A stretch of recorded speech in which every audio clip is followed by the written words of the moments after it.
Assalamualaikum warahmatullahi wabarakatuh. Salam sejahtera.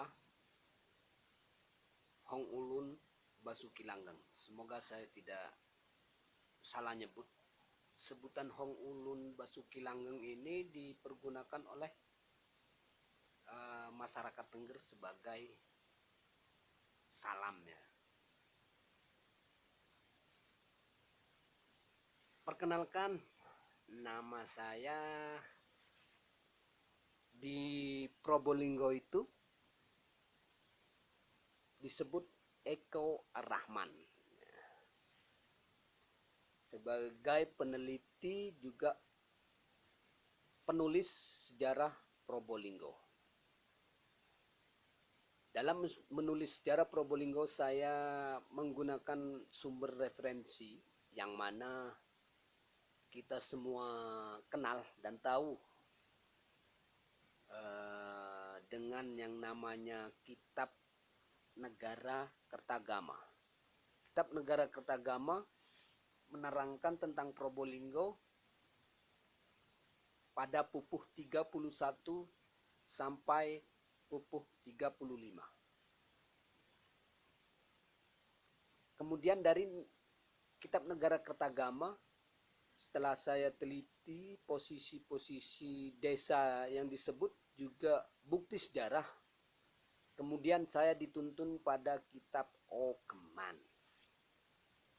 Mana Kitab Okeman ini ditulis oleh Empu Sindu Siwanata. Seperti ini Kitab Okemannya, saudara.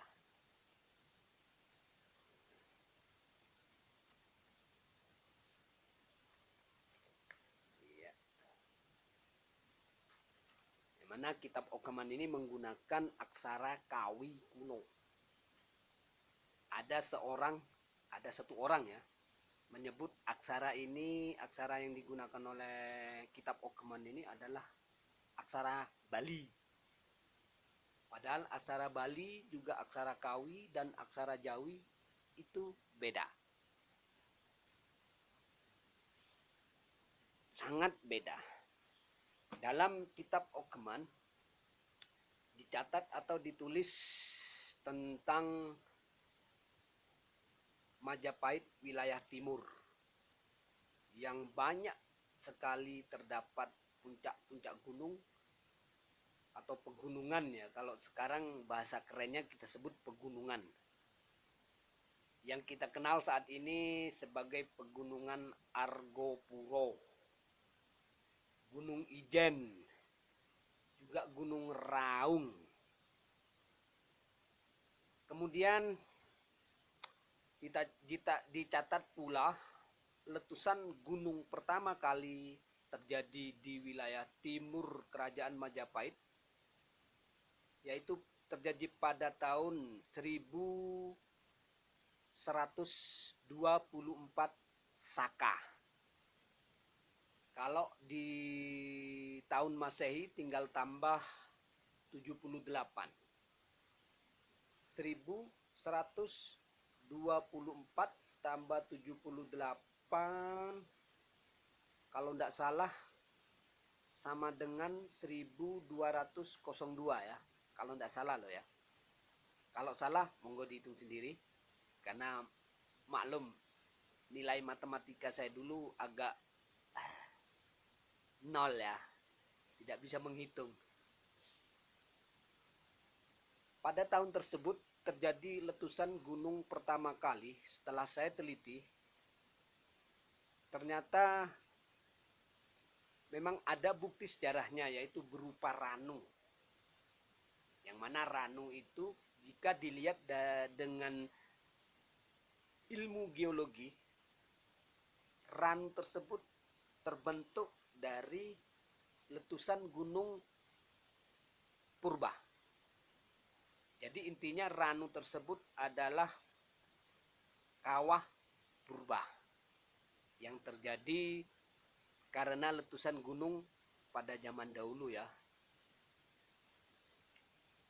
Kemudian disusul oleh letusan-letusan gunung yang lain yang berada di kawasan timur kerajaan Majapahit, termasuk letusan gunung pertama kali, Gunung Bromo pertama kali.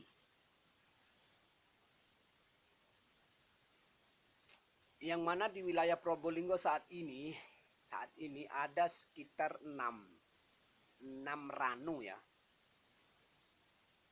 di wilayah Probolinggo atau di pegunungan Argopuro. Pertama, Ranu Agung.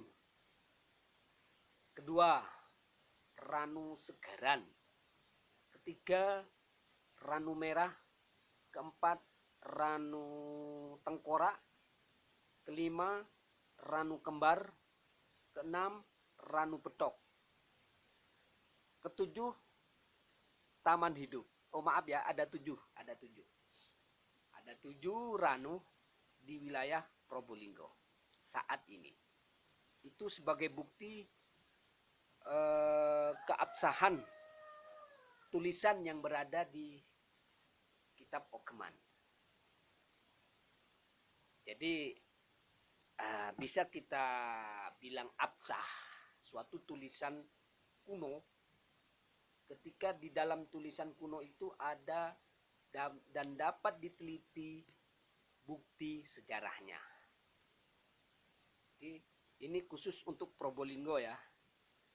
Jadi mungkin saya sampaikan pada pemerhati sejarah Probolinggo, hati-hati dalam menceritakan sejarah masa lalu Probolinggo, karena itu adalah background atau penyanggah kemajuan Probolinggo itu sendiri. Dimana selama ini sejarah Probolinggo kita tahu diceritakan secara kacau ya. Kemudian dalam meneliti sejarah Probolinggo, ada sebagian masyarakat Probolinggo menanyakan kepada saya tentang ada atau tidaknya Ratu Pantai Selatan atau Nyi Roro Kidul ya.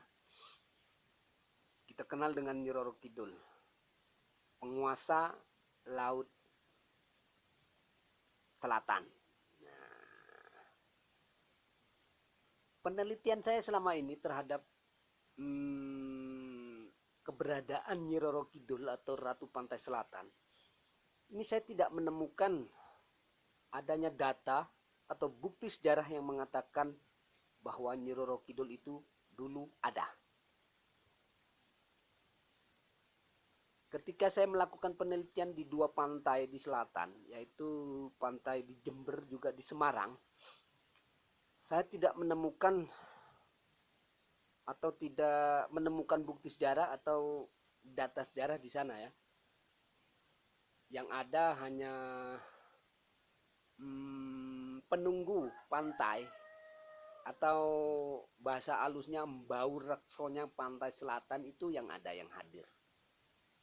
Saya meneliti secara spiritual juga secara ilmiah. Tidak ditemukan bukti sejarah, juga tidak ditemukan data. Bahkan saya menjelajah data pada masa-masa berikutnya, ada data yang menulis tentang ketakutan bangsa penjajah kepada manusia Nusantara di zaman dulu. Pada masa berikutnya, penjajah pernah mau datang ke Nusantara, namun mereka mundur karena ketakutan mereka terhadap angkatan laut atau sisa-sisa angkatan laut kerajaan Majapahit yang masih ada waktu itu. Kemudian pada tahun 1511, kalau tidak salah Spanyol atau Inggris gitu ya, dapat menaklukkan kerajaan Malaka. Namun mereka belum bisa masuk ke wilayah Pulau Jawa karena dipertahankan oleh angkatan laut sisa-sisa kerajaan Majapahit dahulu. Karena memang kita mengenal angkatan laut kerajaan Majapahit dahulu yang dipimpin oleh Empu Nala I itu sangat tangguh, bahkan dijuluki sebagai empu samudra atau penguasa samudra, juga hantu laut pada waktu itu ya.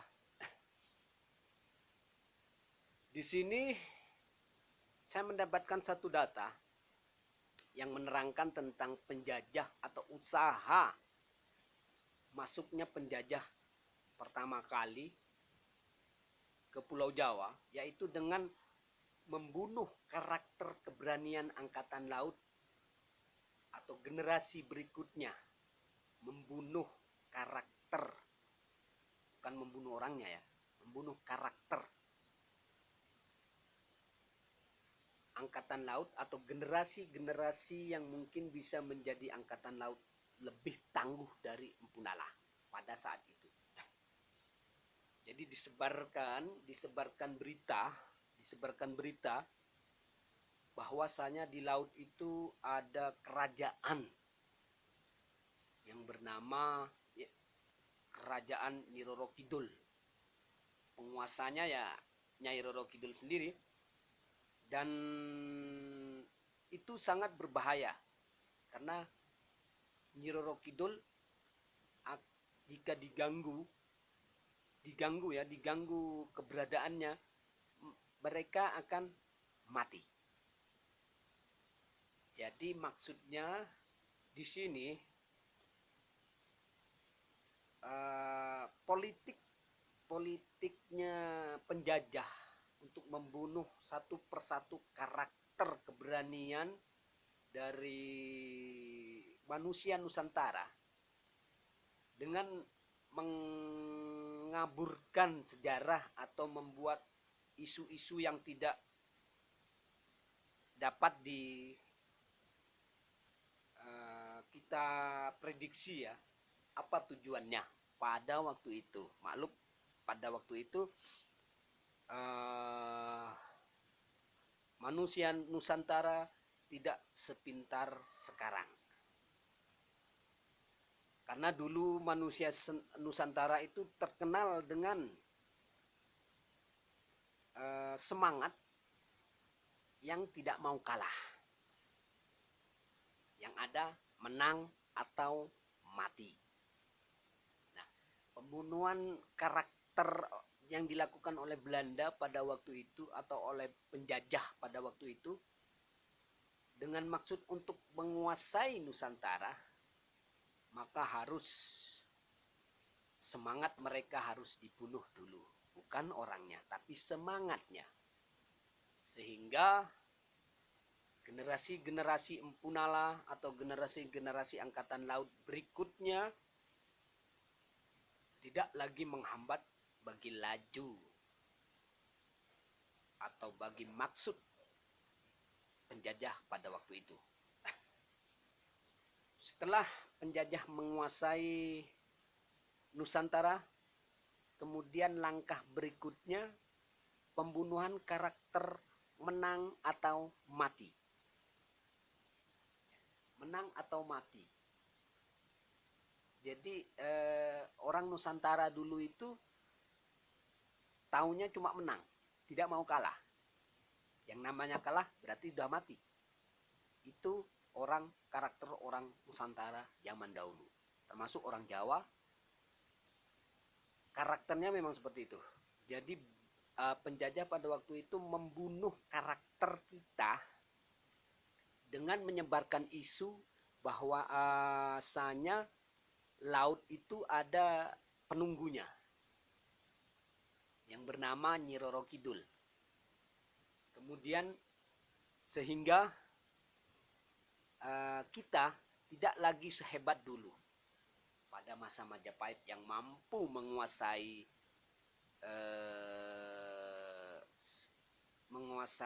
lautan ya pada waktu itu, sehingga membuat gentar pasukan-pasukan atau armada-armada laut negara lain pada waktu itu. Karena terjadi pembunuhan karakter angkatan laut pada waktu itu, akhirnya Belanda dengan mudah atau penjajah dengan mudah masuk ke Nusantara. Kemudian kedua yaitu pembunuhan karakter menang atau mati. Sehingga pada saat ini kita banyak memilih mengalah, pasrah. Kalau dulu tidak ada yang namanya mengalah atau pasrah, tidak ada. Dan tidak ada yang namanya kalah. Itu karakter orang Nusantara zaman dulu. Kalah tidak ada dalam kamusnya. Yang ada menang dan mati. Semangat ini ditunjukkan kemudian pada masa perjuangan. Nah, lebih kita kenal pertempuran 10 November. Semangatnya mengatakan merdeka atau mati. Menang atau mati. Merdeka itu berarti menang. Kalah berarti mati. Sehingga pasukan Inggris pada waktu itu yang memiliki persenjataan yang canggih dan lengkap. Pada waktu itu ya, memiliki persenjataan canggih dan super lengkap daripada pasukan Indonesia pada waktu itu, memilih mundur teratur menghadapi semangat menang atau mati yang dimiliki oleh manusia Nusantara. Nah, inti dasarnya, inti sarinya, Nyai Roro Kidul itu kalau bisa disaring ya, kalau mungkin bisa kita fokuskan, itu sebenarnya penguasa Laut Selatan itu tidak ada. Yang ada hanyalah penguasa pantai selatan. Itu yang ada. Namun bukan Nyai Roro Kidul. Tapi jin. Dan kita tahu selama ini jin bisa menyerupai siapa saja yang dia mau. Termasuk Nyai Roro Kidul. Jadi Nyai Roro Kidul itu adalah politik, langkah politik atau strategi politik penjajah untuk menguasai Nusantara pada waktu itu. Oke saudara, saya pikir pembahasan kita saat ini sampai di sini dulu. Ini kurang lebih 18 menit. Berikutnya pembahasan tentang budaya perang Ojung, Odeng Okreh, juga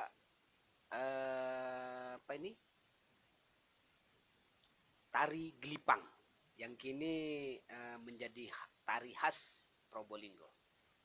Assalamualaikum warahmatullahi wabarakatuh. Hong Ulun Basuki Langgeng, salam sejahtera. Jangan lupa di subscribe ya, juga komen, kritik untuk membangun, jempol. Ojo lali subscribe.